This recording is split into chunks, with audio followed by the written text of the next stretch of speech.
So in this Yahoo Finance tutorial video, I am going to be showing you guys how to add ETFs to your watch list here on Yahoo Finance. So the first thing you have to do is open up the Yahoo Finance website or the application. Once you are on it, simply go to the home screen. So go to the bottom left, press on home, and on the home screen, you can actually see your watch list. So for me right now, I actually do have a couple things added to my watch list. I have Bitcoin from a previous video, as well as Amazon also from a previous video. So if you want to add an ETF to your watch list, it's a pretty straightforward process. The same as adding cryptocurrency and or stocks.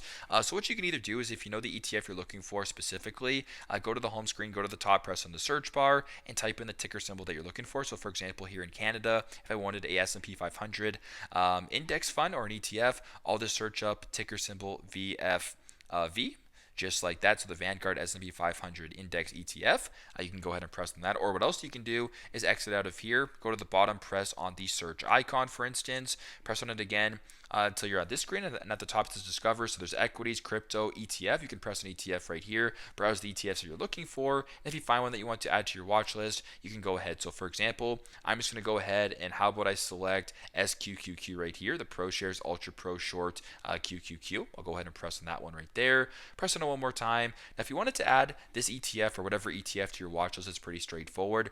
Go to the top right to where there's three different symbols. There is the star icon, there is a bell icon, and there is a share icon.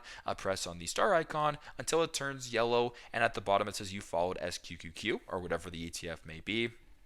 Once that is done, go to the bottom left, go back to your home screen, and as you can tell, for the new list here, or my watch list, I have now added another thing to the watch list, this being, of course, the recently added ETF, SQQQ. So pretty straightforward, but that is how to add an ETF to your watch list here on Yahoo Finance. Thanks again for watching, and I hope this video helps.